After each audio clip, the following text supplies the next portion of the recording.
Hari Om. Chapter 1 starts with the description of armies and preparations. Arjuna requested Krishna to place the chariot in the middle of the armies. On seeing the people he had to fight with, he changed his mind, leading to attachment, which is raga. Raga leads to shoka, that is grief. Hence, he is hesitant to do what he came to do. Because of raga and shoka, he got moha, that is confusion, on what dharma and adharma is. Hence, he sit back on chariot sorrowfully. Chapter 2. Lord Krishna asked Arjuna for the reason behind his sudden shying away and indifference to war. Arjuna replied that he did not want to fight with Bhishma and Drona, who were worthy of his worship. By getting a full grasp of his own situation, Arjuna saluted Lord Krishna and surrendered to him. He asked the Lord to teach him what the ultimate goal of life is. Lord Krishna told Arjuna that his grief had no reason. Thereafter, Krishna gives different reasons to establish that Arjuna has to fight this war. From the standpoint of Adhyatmika Drishti, he says Atma is aprameyaha, nityaha, nirvikaraha, sarvagataha, akarta and abhokta. He also explains in Dharmika Drishti as it is a Kshatriya dharma to fight the war, and in Laukika Drishti as everyone would call him a coward. Thereafter, Bhagavan enters into Karma Yoga. He explains Karma Yoga as Samatvam. Then Arjuna's question was on Sthita Prajna Lakshanam. Bhagavan says that it is Purnatvam and Samatvam. And the above qualities of a Jnani will be a sadhanam for an Ajnani. Bhagavan also gave the Jnana Palan as a Jnani lives his life as Jivan Mukta and after his death he become Videha Mukta. Chapter 3. Arjuna's heart was not set on doing his karma. He was interested in taking sannyasa. So, he asked Lord Krishna why he was being pushed to perform karma when gaining knowledge was praised as the only thing that was capable of giving moksha. Bhagavan answers that there are two lifestyles, Nishtadvayam, where one can choose either sannyasa ashrama or grihastha ashrama. He also explains that sadhanadvayam, where there is no choice in choosing karma yoga or jnana yoga. That is, one has to do karma yoga, get qualified, and attain jnana yoga by proper study of shastram under a sampradaya guru and be free. He also explains about the proper action and proper attitude. Proper action is one has to increase sattvika karma, give secondary importance to rajasa karma, and avoid doing tamasa karma. Proper attitude is one has to do panchamaha yajnam, consume less and contribute more, live a harmonious life, worship the work we do, and accept the result as prasada. Here, Arjuna asks the obstacle for karma yoga, and Bhagavan says that it is kama and krodha. And he also gives a solution as shama and dhamma as a relative measure, and discovering Atma as an absolute measure. Chapter 4. Bhagavan starts this chapter with his Avadara Rahasyam, and he says Jnana Karma Sanyasa as renunciation of all activities through the knowledge of actionless I amidst all activities of the body, and gave a sample of 12 yajnas as a preparation required for knowledge. He says that all other 11 yajnas should culminate in Jnana Yajna. To acquire this knowledge, one should approach a Sampradaya Guru, that is Tadviddi Pranipatena Pariprashnena Seveya Upateshyanti Te Jnanam Jnanina Tattvadarshinaha. Bhagavan has taken this from Mundakopanishad, and he also gives the benefits of knowledge as Mohanasha, Papanasha, and Sarvakarma Nasha. Dhanyavadaha. Shri Gurubhyo Namaha. Summary of Bhagavad Gita chapters 5, 6 and 7. Chapter 5. Karma Sanyasa Yoga. Here Arjuna asks Krishna, please tell me which is the best ashrama to me among Grihastha ashrama and Sannyasa ashramas. So Krishna says to take up Grihastha ashrama, and also Krishna says who a sannyasi is, and he highlights about internal sannyasa, that is internal renunciation. Detachment from the bondage, both sukham and dukham. It is said clearly in third shloka. It defines what sannyasa is, and if one has internal sannyasa, it doesn't matter in which ashrama one is into, and that is the teaching here. He says about two lifestyles, Nishtadvayam, sannyasa ashrama and grihastha ashrama, withdrawn life and active life. If one has the mental stability in grihastha ashrama, one can enjoy the benefits of sannyasa ashrama. None of these is superior or inferior, both are equal to attain moksha. He says about sadhanadvayam, karma yogam and jnana yogam.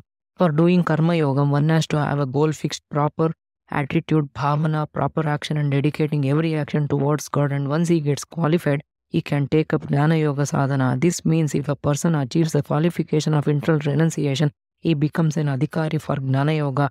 So by doing Karma Yoga, he gets qualified to do Jnana Yoga, which gives way to Vedanta studies under a guru, through which he gets moksha and he will be free, freedom from psychological dependencies. Therefore, Karma Yoga is incomplete without Jnana Yoga, and Jnana Yoga is impossible without Karma Yoga. Hari Om.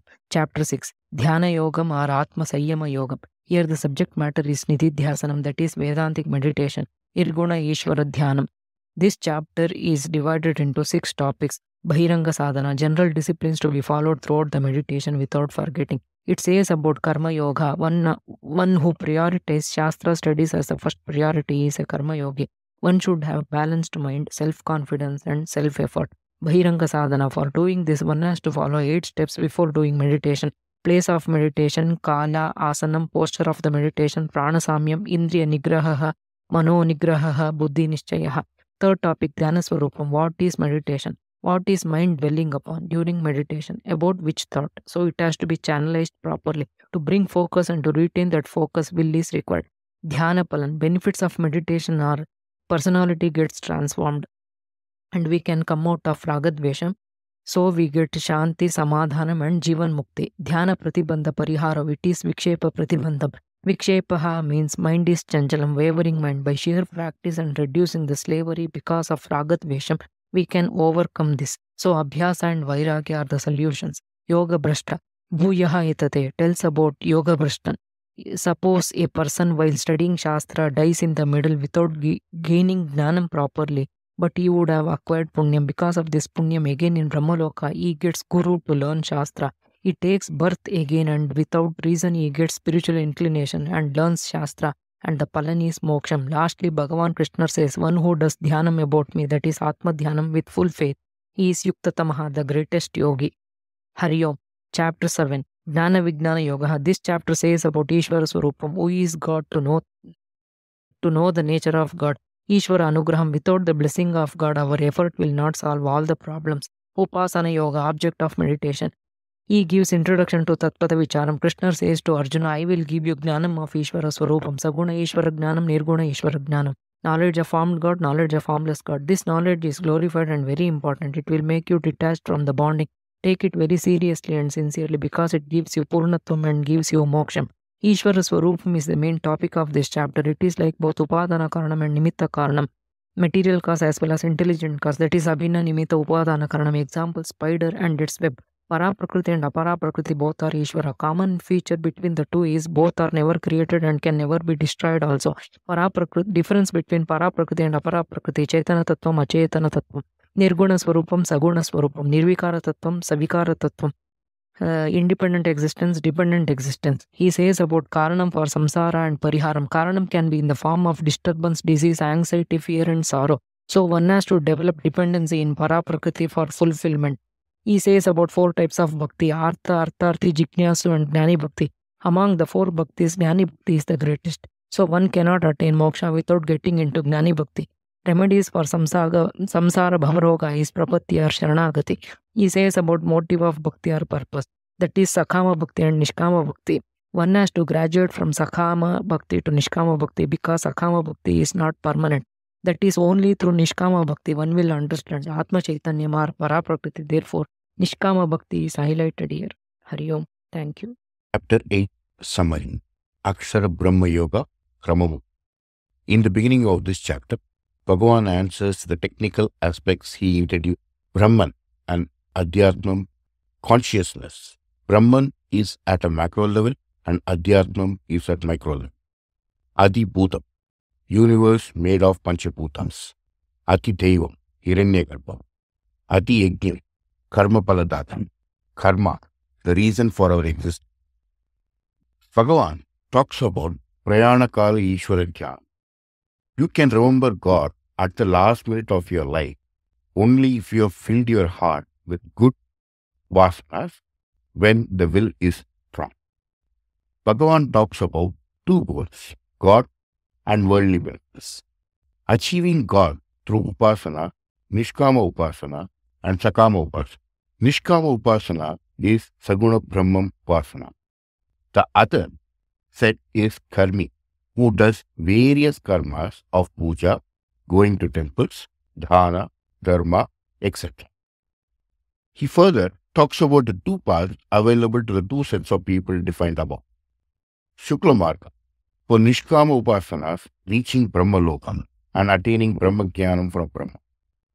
Krishna Marga, for the karmi based on his punya papa to the higher lokas, where he will be till he exhausts the saga. Krishna prefers a Nishkama Upasana. Chapter 9, RajaVidhya Guhya Summary.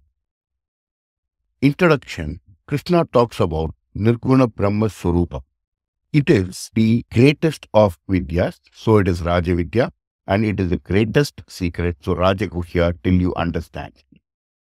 Further, he describes Nirguna Brahma Swarupa as Sarvagata, infinite, Avigyata, Indriya Gocharam, Asanga, cannot be contaminated by anything, Mithya Jagat Adhishtanam, supporter of the unreal world, Shishti Shriti Laya Karanam, responsible for creation, maintenance and destruction, Akarta, not the doer, Abhokta, not the receiver.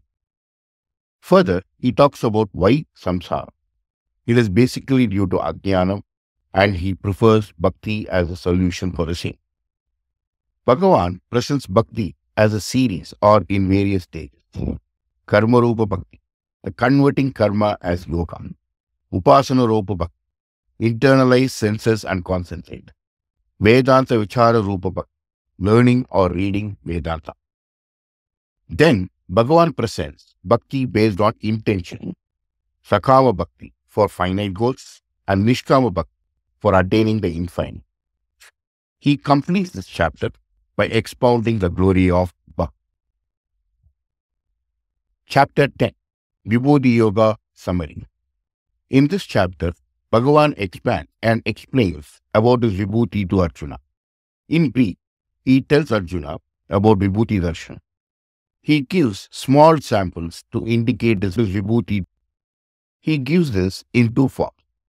Anantara Pravancha, where inner self like Buddhi, Manas, etc.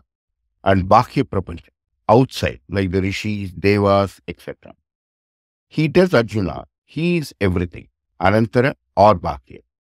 Arjuna praises Krishna as Ajam, one who gives life to everything, but is Anadi, without beginning or end. Bhagavan also explains he is not only the Nimitta Karanam, but Upatana Karanam also for creation. Further, he says that if a person becomes a Virat Bhakta, he is responsible for taking him to Arupa Ishvara Bhakta stage. Bhagavan begins chapter 10 as Aham Atma or Chaitanya Brahma and ends it as he is the existence itself. So Bhagavan changes the perception of everything is Ishvara to everything is in Ishvara. Hari Om.